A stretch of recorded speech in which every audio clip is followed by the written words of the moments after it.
and you were saying you would change this. And then I was glad to see that the Prime Minister walked in and then was forced to bow his head in front of the Constitution. It was a moment of pride for all Congress people that we had explained to the Prime Minister and to the whole country that no force will dare touch this. I know that the RSS has never accepted this. Mohan Bhagwatji has said that India didn't get independence in 1947.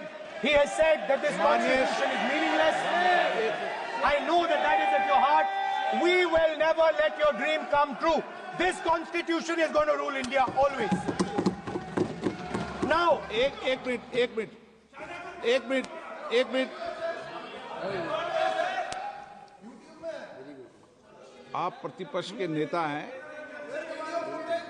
मेरा आपसे आग्रह है कि जो विषय आप रखें वह तथ्यों के आधार पर रखें, उचित होगा। मैंने आपको पहले भी कहा, और जो सदन के सदस्य नहीं है उनकी चर्चा न करें। बताता हूं सर, मोहन भागवत आप नियम प्रक्रियाओं की पालन करें, आपसे अपेक्षा। सर, मोहन भागवत जी ने स्टेटमेंट दिया। मोहन भागवत का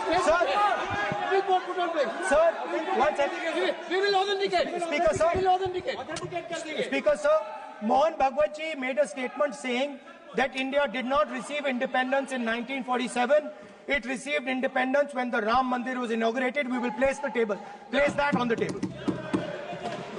Now, sir, I would like to mention one small thing, but very important thing. Speaker sir, this constitution is supported by this constitution is supported by the vote of our people. Without the secure vote of the Indian people, this constitution means nothing.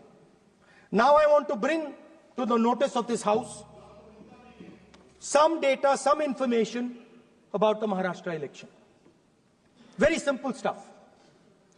Speaker sir, between the Lok Sabha election, which the India Alliance won, and the Vidhan Sabha election,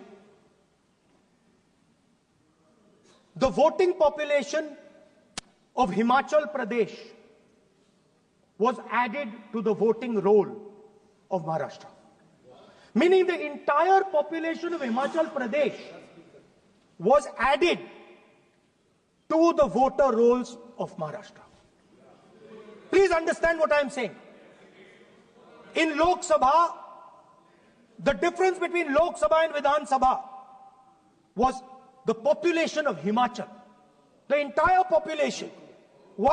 Almost 70 lakh new voters suddenly arrived between Lok Sabha and Vidhan Sabha. Now, the most interesting part, and the Prime Minister is not looking at me. The most interesting part,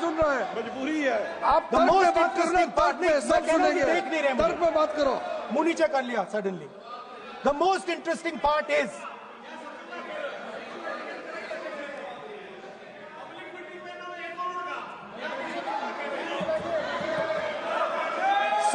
Sir, Maharashtra mein more voters were added in 5 months in Maharashtra than were added in 5 years in Maharashtra.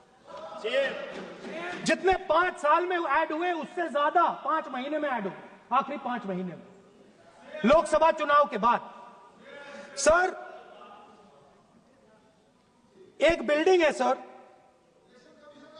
Shirdi में, एक building में 7,000 नए voter एक building में add हुए sir.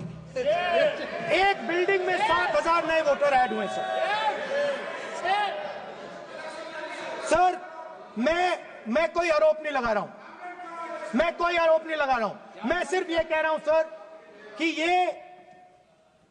इसमें कुछ ना कुछ प्रॉब्लमैटिक है कि हिमाचल प्रदेश जितने बड़े वोटर्स लोकसभा के बाद जादू से आ जाते हैं।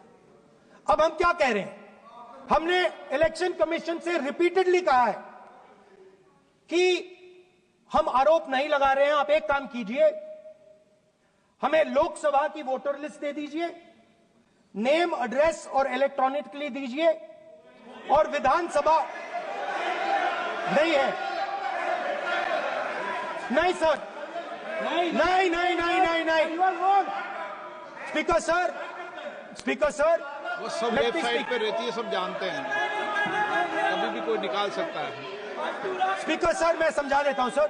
स्पीकर सर, स्पीकर सर, वो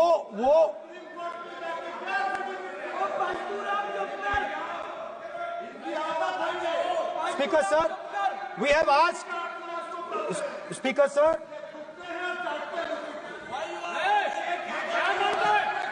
speaker sir, we are asking this question, we are asking this, Speaker sir, population of Himachal Pradesh, please, population of Himachal Pradesh has voted, extra has voted in Maharashtra. We are saying to the Election Commission, please give us the names and addresses and polling booths of all the workers in the Lok Sabha and all the workers in the Vidhan Sabha, so we can calculate who these new workers are, who these new voters are. Interestingly, the new voters are mostly in the constituencies that the BJP has swept. Please understand, the new voters have been added mostly in the constituencies where BJP has swept. I am still not making an allegation. I am saying on the floor of the House that the Election Commission has to give the data of the Maharashtra elections to the Congress Party, to the Shiv Sena and to the NCP, so that we can see exactly where these voters have been added, who has been subtracted, who has been added, where they have been added. This is not an irresponsible request. This is a very simple request for them to fulfill. The reason I am saying this, sir, is because the rules have been changed. This is not just said in isolation. Speaker, sir, the election commissioner used to be chosen by the Prime Minister, Leader of Opposition, and the Chief Justice. Sir, the Chief Justice was removed from that committee. Why? Why? This is the question, sir. This is the question to the Prime Minister. Why was the Chief Justice removed from the committee? Now, in a few days, I am going to go to the meeting. I'm going to go to the meeting. There's going to be Mr. Amit Shah and Mr. Modi ji, and there's going to be me. 2-1. Why am I even going to the meeting? What is the purpose of me going to the meeting? I'm only going to the meeting to certify what Modi ji and Amit Shah ji are going to say, right? Whereas if the Chief Justice was there, there could be a discussion.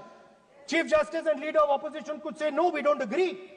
So, there seems to be a calculated strategy. Now, just prior to the Lok Sabha, the election commissioner was changed and 2 new election commissioners were placed. Yes. We know that the election dates were changed. Yes. We know that the elections were postponed. These are facts. These are not things I am inventing. So, in order to safeguard this constitution, the entire opposition requests the data for the Maharashtra election.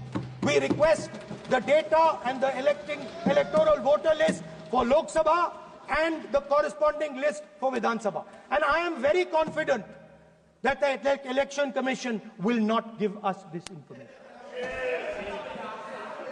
Speaker, sir, that is broadly. So the third element of our President's address would be a determined defense of India's institutions, of our democratic system, and a re-look at our entire democratic framework, and the looking again at all the institutions that have been taken away from the people of India. So those would be the type of things that we would say in a presidential address. I'd like to finally say one thing. In the last, थोड़ा बढ़ा देता हूं. अब मैं थोड़ा और खींचूंगा. अब और खींचूंगा थोड़ा. अब और खींचूंगा. So in the last, there is a background, a philosophical background to what I am saying. Essentially, what I am saying to the youngsters of India and to this House is that instead of focusing on multiple things, instead of telling us a laundry list, give us a strategy, give us a vision, make it clear, right? Now, there is a philosophical basis to this. There is even a deep philosophical basis to this. I showed you the picture of Shivji, which you didn't allow me to show. I showed that picture for a reason. What does that picture tell us? If you look at that picture carefully, it tells us focus carefully. Do not get distracted. Do not look here and there. Do the job at hand. So there is a philosophical basis to the speech I have given. I have not told the House and the country that we will do this, and this. This is the philosophy of Shivji. Say what you have to say, but be clear that you're going to do that one thing and don't do 56, 70 different things. So there is a link between our philosophical tradition, our religious tradition, and what I'm saying. And that is what India needs to do. India needs to connect the past, the values of the past. You talk about Sardar Patel ji, but you destroy Sardar Patel ji's values every day. You talk about Ambedkar ji, you destroy his values every day. You talk about Nehru ji. No, you don't talk about Nehru ji. Right? You bow in front of Buddha. You destroy what he says. So the point is, you have to be truthful to what you are, right? And it is important that when you are giving a way forward to the nation, there is clarity of purpose. There is no hatred, there is no violence, there is no anger, because these things are destroying our country.